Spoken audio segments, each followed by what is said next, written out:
Good afternoon. We are in Cochrane visiting Studio West. As you see the address, 205 2nd Avenue, Cochrane.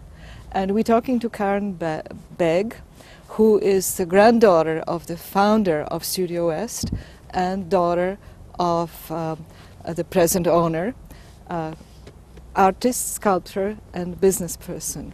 Could you explain to us what Studio West is all about? Studio West is a lost wax bronze foundry. We specialize in sculpture, miniature to monumental. We started the business, we were incorporated in 1970, and our business has grown exponentially since then. You do sculptures, you do casting, you do installation of the monuments, do you? Yes, we also do conservation, and I also sell art supplies to sculptors as well. Okay. Are you a sculptoress yourself? Do you do art, or you just do the work in the studio?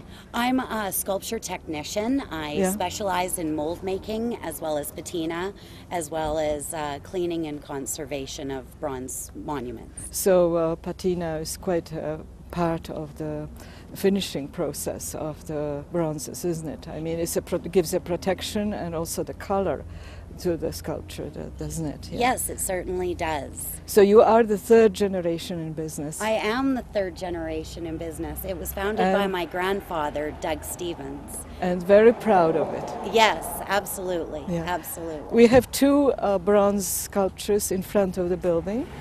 This one here is half life size. The original model was approximately 14 inches in height. The enlargement was done to half life size, and it depicts a bull rider on a bull. And it shows the love my grandfather had for the Western way of life. So your grandfather was, I presume he was a veteran of the war, wasn't he? Was serving in Britain, was he? Yes, my grandfather enlisted in 1939 and served 6 years, working up to a flying officer for the Royal Canadian Air Force. And upon the completion of the war, my father attended Art Center School in Los Angeles, California. While he was there, he studied for a year under Norman Rockwell. So he was doing commercial art, was he? Commercial art. Two-dimensional drawings, paintings, and illustrations. And what made him switch to three-dimensional art to sculpting? The joy of it. My grandfather's health failed his heart.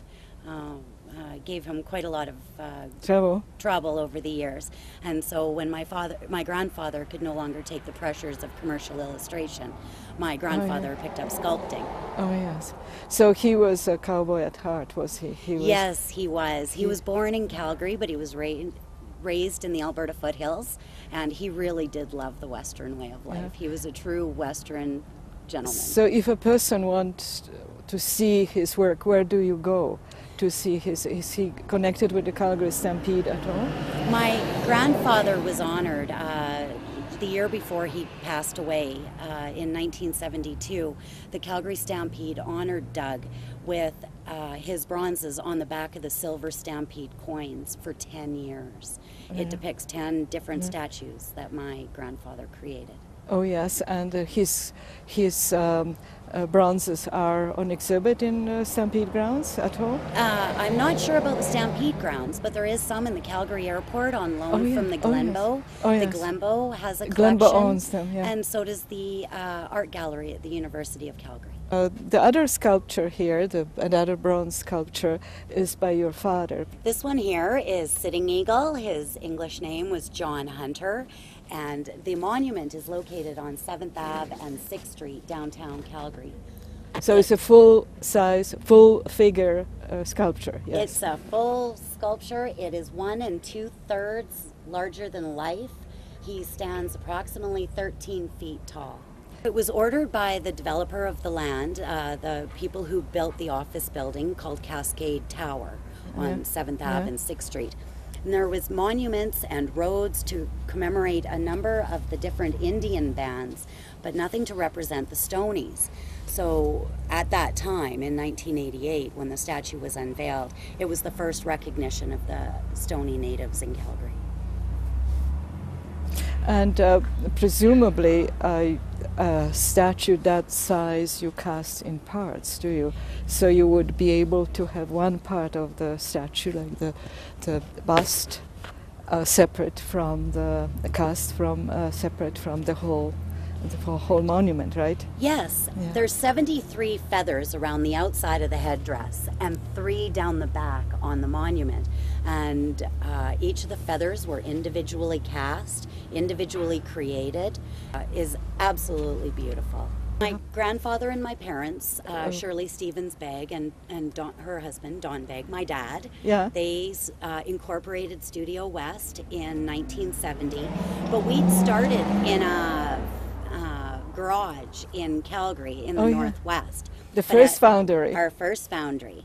And eventually our business grew, so we had to move and start a proper location. So we broke ground in 1972, and the first part of our building was completed in 1973. Since then, we've grown. Our building has expanded in the late 70s. We also have a very large storage warehouse that was built in 88. And our gallery and sculpture studio is a separate building, and it was completed in 1996. So there are basically 2 buildings. One is the studio or the workshop, which grew, and I think there are 2 or 3 additions to the original size of the building, and then the separate building of the gallery. Yeah, I like to point out to the pots that you keep your plants, they're like planters, you keep your flowers in. The flowers are gone, but the pots are pretty solid. What are they, these pots? These are used crucibles. The crucibles contain the molten bronze before we pour it into the ceramic shells. Yeah. They're made of graphite. I think we should move perhaps to the gallery, and you show us more of the artwork in the gallery. Also, the very interesting process of casting, which is an ancient process, comes from ancient Greece, I suppose, the wax method. Casting, isn't it? I mean, it's very ancient, very traditional. It's very old. It's been possibly improved, possibly different materials used today, but the process is old, traditional. And this is the first foundry in Alberta using that process for artistic work that started here in outside of Calgary. Not only was it 100% Albertan, it was also one of the first of its kind in Canada. In Canada, indeed, yeah. Yes. Okay. Yeah, we moved inside the gallery now, and Karen is going to explain to us the process of casting. So we start with bronze. Could you explain what bronze is? It comes in a block like this. Bronze is supplied to us in an ingot. The bronze that we get is mostly copper, and it has a little bit of silicon in it just to give it some added strength. You can see the color is quite gold. Our average ingot weighs about 25 pounds. This is a very important portion of our process. We start off with the artist's original. We start off with an artist's original. This one here is done by Don Begg, and it's made of wax. It could be wood, stone, clay, plaster, whatever medium the artist is comfortable working in. Once we get the artist's original, we need to be able to reproduce it. So we paint 1/2 with rubber, cover the rubber with plaster. We flip it over, rubber, and then plaster. That way we get a synthetic rubber mold. It's done in 2 halves, so we can open the mold, take the artist's original out, put the mold back together, and then we pour our own wax in. We pour the first coat very hot to pick up the detail. Second and third coats build up your thickness. Whatever your thickness is in wax will be your thickness in the finished bronze. Once the wax cools, because the rubber mold was done in 2 halves, there's a seam to be removed. We remove the seam in wax because wax is much easier to work in. It also fits into our process quite nicely. This one here, this copy, has had the seam removed by referring back to the artist's original. The next step is to sprue it, and that's cords of wax that are put on with a couple of paper cups. Sprues are placed anywhere that would trap pockets of air or pockets of wax. With the seam removed and the piece has been sprued, we then core it. And that's basically like a plaster of Paris material that we pour on the inside to take the inside impression of the wax. So with the seam removed and the piece has been sprued and cored, we dip the whole thing in a liquid ceramic. We dip it once, and as it dries, we dip it again. This one here has been dipped about 10 or 12 times. The reason it doesn't look like a fine ceramic shell is the last few coats we cover with sand to give it a little added strength and durability. So what you've got here is you've got your core on the inside, a layer of wax, and then your outside ceramic shell. The method that artwork is cast in is lost wax. We put this in a furnace, and at 2,000 degrees Fahrenheit, we melt the wax away. Of course, at 2,000 degrees, the paper cup just disappears. Once the wax has been melted out, everything that was wax is now a hollow space. We heat up bronze ingots to approximately 2,300 degrees Fahrenheit and pour it in through the cup. The sole purpose of the cup is to act as a funnel. The bronze runs down, fills up this way, and the air can escape through these air vents. The next step isn't very technical. We whap it with a hammer and break the ceramic shell away. The advantage to that is the seam was removed in wax, it was dipped as a hole, cast as a hole. Then when the ceramic shell is broken away, there's no seams to be removed in the wax. There is work because of where the sprues were placed. The tips of the horns, the front of the base, the back of the base, and the tip of the tail. But using the artist's original and air grinders and dental burrs, we use a lot of dental burrs to add the detail back in, and then it's ready for patina. Patinas are chemicals that react with heat on the surface of the metal to get your different colors, your browns, your greens, and your blacks. Most of our bronzes are limited edition. The numbers are predetermined by the artist. Most of our editions here are of 25. Once 25 casts have been completed, the original as well as the molds are destroyed. So the only copies that remain are the hollow bronze copies. This statue is called the Rimrocks, and it was sculpted by my grandfather in the early 70s. This one here, it's a cowboy at rest with his horse taking in the view along the Rimrocks. This is one of my favorite pieces that my grandfather sculpted. Some of the things that I think make this sculpture absolutely extraordinary is it's an absolutely beautiful quarter horse.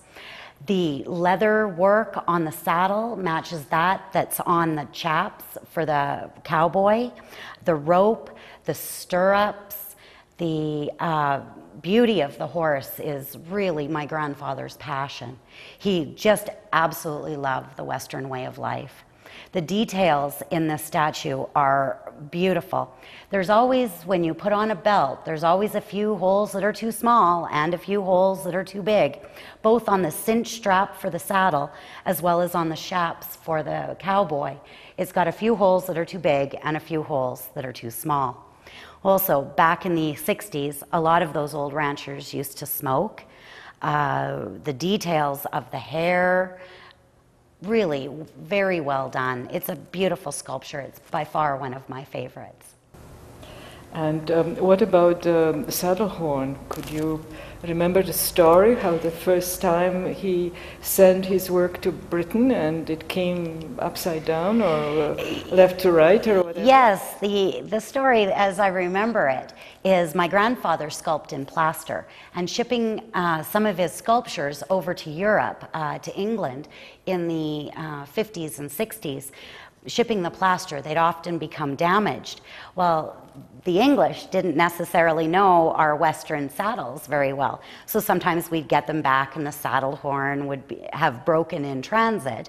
So when it came back to us in bronze, they would have tried to piece it together, and sometimes we'd get them back, and the saddle horn would be permanent and backwards. The piece is signed, and it is marked with the logo of the studio, right? Yes, yes, it certainly is. My grandfather's signature is part of our Studio West logo. So he designed the logo, did he? Yes. So he did Western scenes, the cowboys, and also animals. There is a caribou here next to you.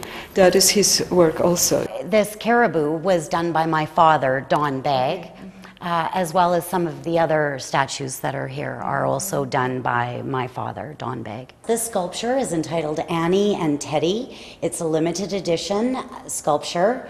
The first one is located at Copperfield. It's outside in a public park. The second one was given to Ralph and Colleen Klein. It's very reminiscent of Alberta's Promise.